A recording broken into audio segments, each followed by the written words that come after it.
My name is Claire Bennett. I'm 38 years old. 6 months ago, I stood in the lobby of the Franklin County Courthouse holding a manila envelope containing the deed to my childhood home, a house I had just purchased for $178,000 in cash, while my parents sat 3 rows behind me, pale and silent. Watching me by the roof over their heads with money, they said, "I never have." When I turned around and handed my mother the rental agreement instead of the keys, her mouth opened, but no sound came out. My father looked at the floor. My sister Nicole, the lawyer, the golden child, the one who always had the answers, stood frozen with her phone in her hand like she'd forgotten her own name. I spoke 14 words that made my mother cry, and my sister finally understand what powerlessness tasted like. But this story didn't begin in that courthouse. It started 22 years earlier in a thrift shop basement when I was 16 years old, holding a broken Royal typewriter that cost $12 and changed everything. I carried the proof of that change in a leather portfolio for 8 months before I finally opened it in front of the people who spent 2 decades calling my life's work junk. When they saw the numbers inside, 2 of them wept. I didn't. I had cried enough already.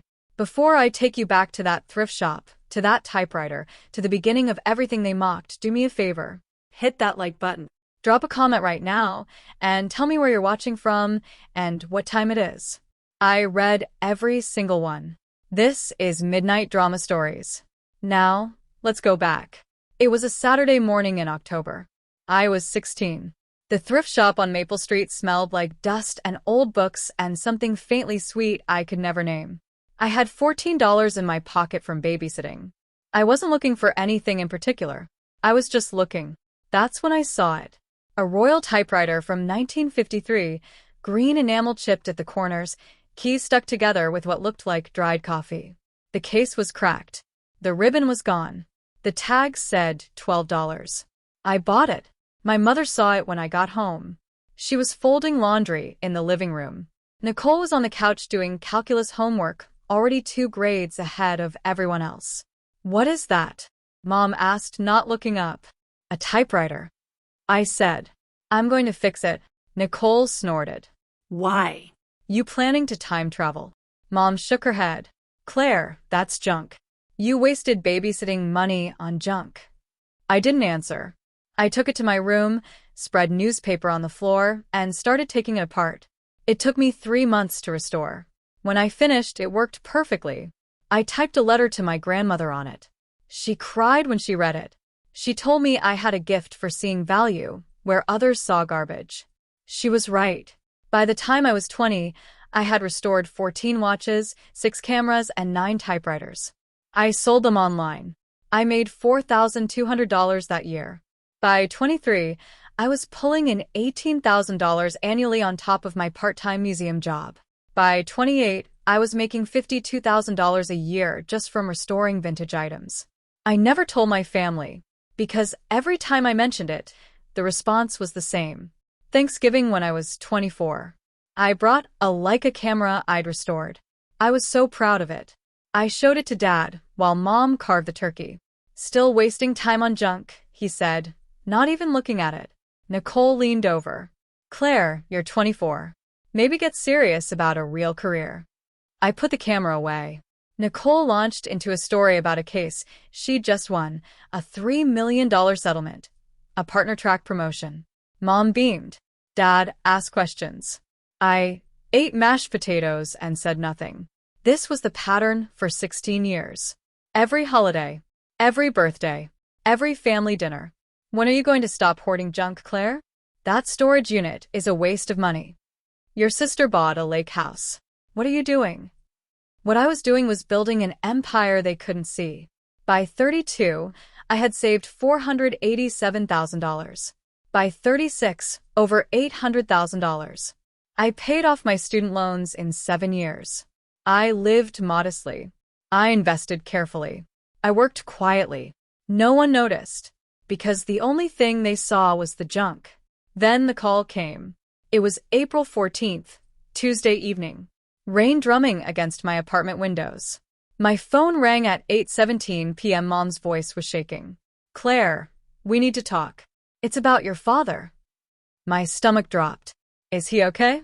Physically, yes. Financially, no. She told me everything in one long, breathless confession. Dad's heart attack. 2 stents. $180,000 in medical bills, even after insurance. Then the investment. A friend's startup. Dad had put in $90,000. The company folded. The money was gone. They were 3 months behind on the mortgage. The bank had filed foreclosure. We might lose the house, Mom whispered. 40 years, Claire. 40 years of memories. I stared at the rain. My mouth tasted like metal. Have you talked to Nicole? Silence. Then, quietly, yes. What did she say? She said she's sorry. She has student loans. The lake house. The kids' private school. She can't help right now. Of course she couldn't. But they had asked her. They had called the golden child first, the one with the law degree and the Tesla and the Instagram life. They had called her, and not me. Not once did they consider that I might have money, because I worked with junk. Claire? Mom said. Are you still there? I'm here. I know you probably don't have savings with that hobby of yours, but if you know anyone who could help, or if you have any ideas. That hobby of yours. I closed my eyes. I saw every number in my ledger. Every watch I'd restored at 2 a.m. Every typewriter I'd sanded by hand. Every camera I'd researched for weeks. Every sale. Every deposit. Every year of work they dismissed as waste. I'll think about it, I said. Then I hung up. I sat in the dark for 20 minutes. Then I opened my laptop and started researching foreclosure auctions.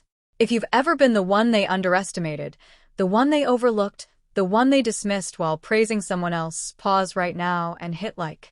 Let me know you're here. Comment the word junk if you've ever had your passion mocked. I see you. 3 weeks later, the house went to auction. I arrived at 9:40 a.m. in my used Honda Civic. I wore the same gray cardigan Mom once said made me look like a librarian who'd given up. I'd kept that cardigan for 12 years. Today felt like the right day to wear it. I walked into the county administration building carrying a leather portfolio and a cashier's check for $178,000. The auction room was cold and fluorescent. Folding chairs. A clerk with a microphone. 12 other people scattered around the room. Then the door opened. Mom. Dad. Nicole. They walked in looking lost, scanning the room like they were searching for a miracle. Mom's eyes passed over me twice before recognition hit. Her face went white. Claire, she whispered. What are you doing here? I smiled. Didn't answer. The auctioneer started. 1247 Oak Ridge Lane. 4-bedroom, 2-bath. Starting bid $150,000. Silence. Do I hear $150,000? I raised my hand. 150. A man in the back. 155. Me. 160. Him. 165. Me. 178,000. Silence. The auctioneer waited. Going once. Going twice. Sold to bidder number 7 for $178,000. I stood. Walked to the clerk. Handed over the check. She processed it, printed the receipt, slid the preliminary deed across the counter. Congratulations, Ms. Bennett. You're the new owner. I turned around. My family was still standing in the doorway, frozen. I walked toward them slowly. Mom's mouth was opening and closing like a fish. Nicole's face had gone red. Dad just stared. I stopped 3 feet away. Claire, Mom whispered. You bought it? Yes. With what money? I reached into my portfolio, pulled out a printed bank statement, handed it to her. Her eyes scanned the page. The color drained from her face. $52,000. Last year? From selling? Junk, I said. Yes. I looked at Nicole. Her mouth was open. You called it a waste of time. I called it a retirement plan. Dad reached for the paper. Stared at the numbers. You've been making this much for how long? 10 years. Give or take. Mom's voice broke. But you're going to let us stay, right? We can work something out. You're our daughter. You love us. I pulled out a second document. The house is mine now. But I'm offering you a lease agreement. 12 months. Renewable annually. I handed it to Dad. He took it with shaking hands. You want us to pay rent? To you. Market rate is $2,400 a month. I'm offering you $1,850. Family discount. Nicole finally found her voice. This is insane, Claire. You can't charge Mom and Dad rent in their own home. It's not their home, I said, voice calm. It's mine, and they can either sign the lease or find another place to live.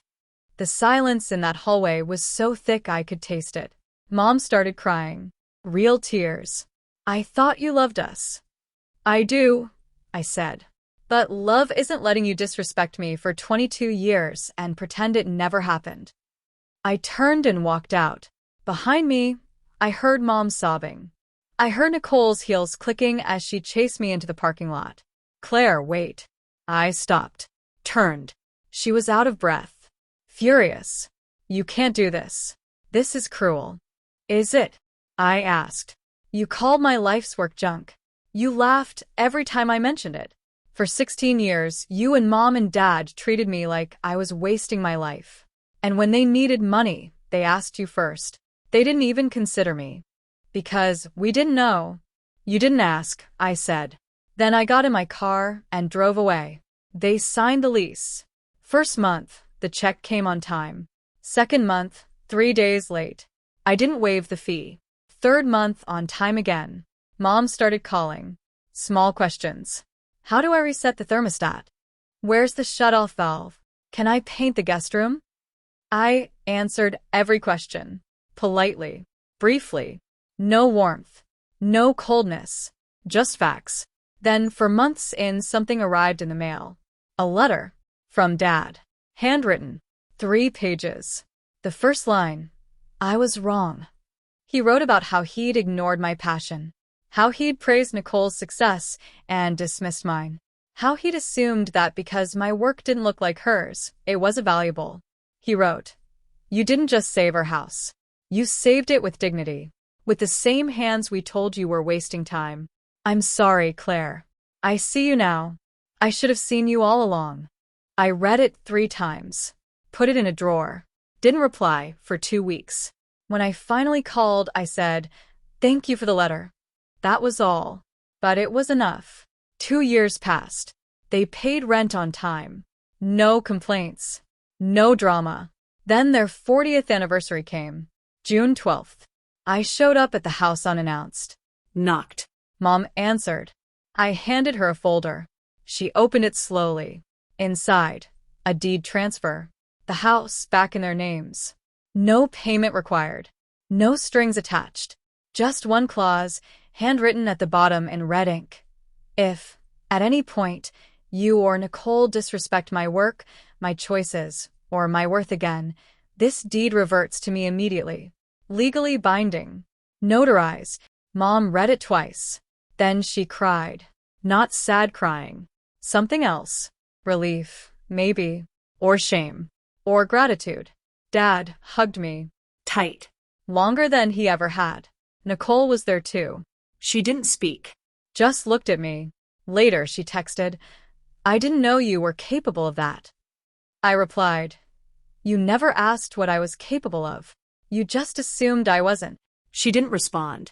We don't talk much now. That's okay. Some tables get smaller. Some get quieter. Both can be good.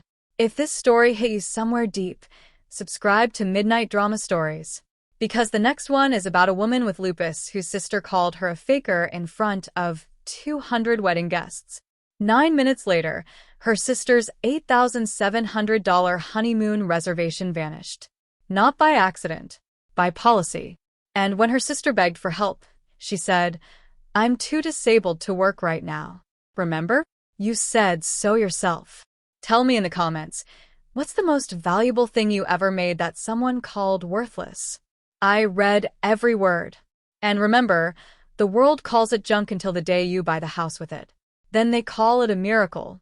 But you and I know the truth. It was never junk. It was just quiet.